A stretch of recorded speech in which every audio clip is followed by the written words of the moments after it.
Aujourd'hui dans le Bitcoin, seulement 2% parmi tous les crypto Moonboys maîtrisent cette stratégie. Simple à maîtriser, mais difficile à trouver. Est-ce qu'on a liquidé assez de monde et où se trouvent les liquidations actuelles? Les liquidations court terme, pas ceux qui sont là depuis des mois. Je vous ferai également gagner 50 USDT sur ZoomX et on va checker tout ça dans cette vidéo.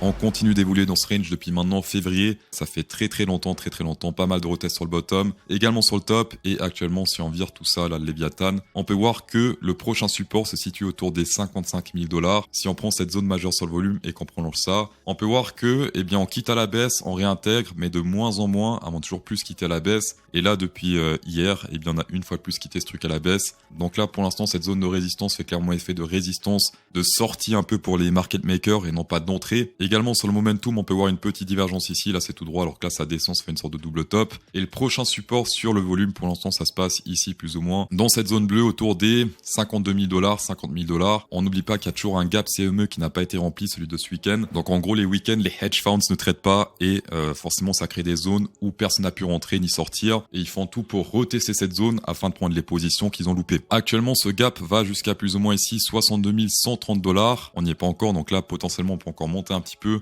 sur l'action price. On peut également voir que durant tout ce range, tous les gaps ont été remplis tôt ou tard. Ça n'a pas mis beaucoup de temps dans cette zone-là. Hop, on est monté directement rempli. Ici, chaque gap a été rempli littéralement, sauf le gap actuel. Ici, un petit peu de on-chain, du short-term analysis and risk evaluation. Alors, on peut voir ici le violet, le truc central qui est le plus intéressant selon moi, c'est les short-term holders. Une fois plus, les short-term holders.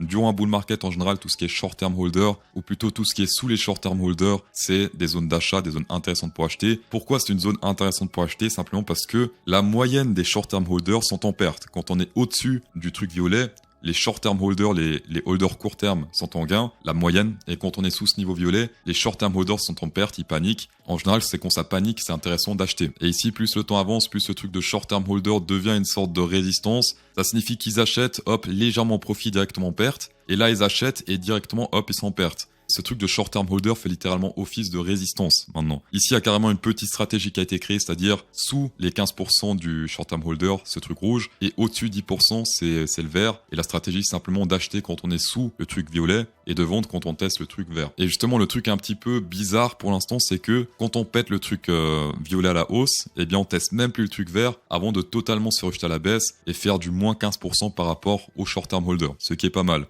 Il y a quelques jours, on n'a même pas pété ce truc à la hausse et on s'est directement fait rejeter à la baisse. Donc également attention à ça puisque les signes de faiblesse commencent à s'accumuler. Je rappelle qu'en bear market, les short-term holders, c'est plus du légèrement 10%, c'est du 30%, 40%, etc.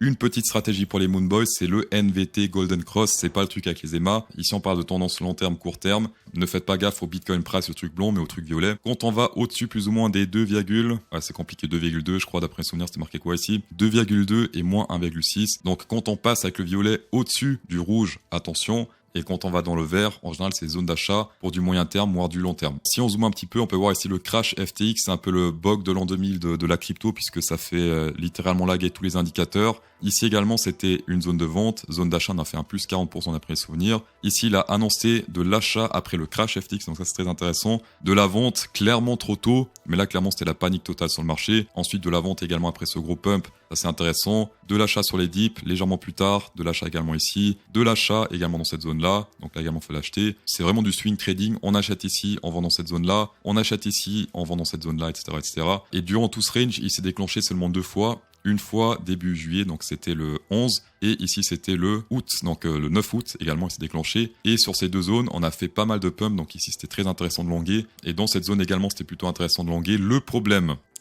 c'est que les zones de vente, pour l'instant, ont l'air de dysfonctionner un petit peu, puisqu'on avait une zone d'achat ultra intéressante dans cette zone-là. Et qu'est-ce qu'on a fait après? On a fait un creux plus bas sur l'action price, d'accord, là ça descend légèrement, et on n'a pas testé cette zone rouge. Oui, on l'a frôlé, d'accord, mais on l'a pas testé. Donc ça également, faut faire attention un petit peu, parce que souvent, ce qui arrive, c'est qu'on frôle cette zone rouge, mais on la pénètre pas réellement. Chose intéressante également, on peut carrément tirer une sorte de résistance dans cette zone, ou plus un range de résistance, on va dire, un truc un peu comme ça. Et souvent, ce qui se passe dans ces zones-là, eh bien, c'est qu'on se fait rejeter à la baisse dans le Golden Cross, et c'est de plus en plus bas. Donc ça également, attention, ça pue un petit peu les signes de faiblesse durant tout ce range. Vite fait sur les whales et les planktons, on peut voir ici les blancs qui, pour l'instant, continuent d'accumuler. Si on zoome un petit peu plus, on peut voir clairement que ça fait que monter durant tout ce mini range. alors que les whales et les dauphins, les whales c'est les rouges, les dauphins c'est les violets, semblent se vider plus ou moins durant tout ce range. Ici, on était sur un niveau plutôt élevé et plus le range avance, plus ça descend chez eux. Donc ça également attention. Je rappelle que tout ce week-end, les planctons accumulés et ensuite la punition ne s'est pas fait attendre. Niveau liquidation court terme, il y a plusieurs choses qui sont intéressantes.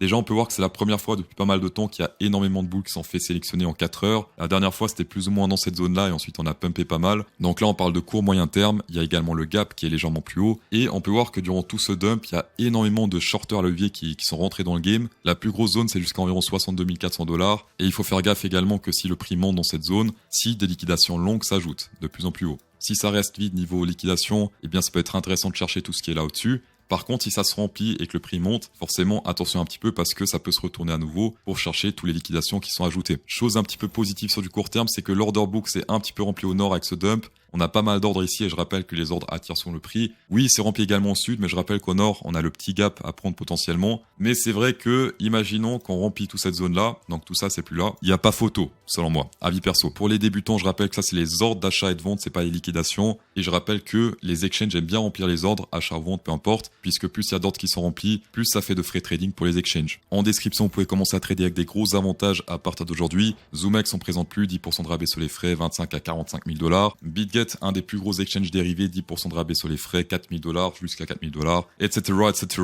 L'accès au cours CryptoSauce également pour ceux qui veulent atteindre le niveau CryptoSauce, 7 ans d'expérience. Ceux qui payent par crypto, ils ont un avantage parce qu'ils ont 5% de rabais par rapport à ceux qui payent par carte, c'est toujours ça. On va passer sur la distribution des 50 $ sur ZoomX, bravo la team moins qui a gagné cette fois. Le gagnant se print à l'écran et la question tout le monde se pose, est-ce que lundi matin le prix du Bitcoin Price sera au-dessus des 59 500 $ ou sous ce prix? Mettez plus ou moins à la fin du commentaire pour gagner comme le gagnant du jour, 50 $ sur ZoomX, tapez dedans, hit inside. On va passer sur une heat map du Ethereum Price et pour l'instant on peut voir que pas mal de positions se sont fermées avec ce dump et donc pas mal de liquidations. Tout ce qui est bleu foncé c'est des fermetures, tout ce qui est blanc c'est des ouvertures. Donc ici on peut voir fermeture, fermeture, fermeture, fermeture, fermeture, fermeture de partout. Les ouvertures ont commencé plus ou moins ici le 7 août. Dans cette zone là il y a pas mal de blanc qui est rentré. Et également ce week-end grosse ouverture de position. Qu'est-ce qui s'est passé après? On descend, on descend, on descend. Hop ici grosse fermeture de position. Soit c'est des take profit, soit c'est des stop loss. Et forcément quand il y a plus de liquidité d'un côté, eh bien, on va chercher la liquidité de l'autre côté. Dans cette zone, on le voit très bien, que du bleu, plus de liquidité au sud. Hop, qu'est-ce qu'on fait? On cherche au nord, des positions s'ouvrent, on monte plus, on monte plus.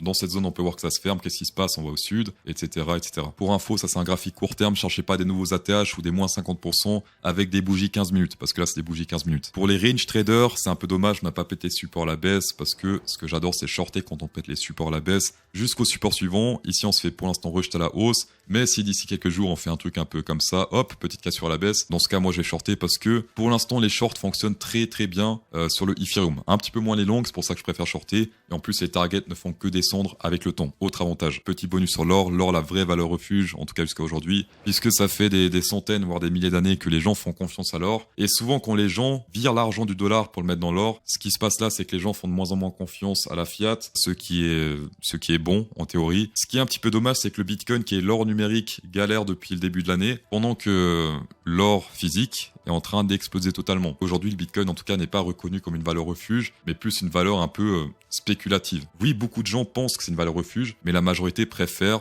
les traditions, on va dire, c'est-à-dire l'or. Depuis mai, on a quand même fait un plus 57% sur l'or, pendant que le Bitcoin, depuis le début de l'année, fait que faire des plus bas creux. C'est un fait. D'ailleurs, si on fait un petit peu d'analyse, on prend ce range puisqu'on a pété ce truc à la hausse. Comment voir les targets? Et bien simplement mettre un doublon de ce range sur le top. Et on peut voir qu'ici, la prochaine target plus ou moins ici autour des 2696,97, donc 2697. Et potentiellement même, parce que ça c'est seulement le centre de ce range, le top ici autour des 3060. Et au total, ça ferait depuis ici un plus, hop, un plus 23%. Dans tous les cas, merci d'avoir checké cette vidéo, c'est toujours un plaisir. Insérez un pouce bleu dans cette vidéo pour incrémenter encore plus le plaisir. Et bonne soirée.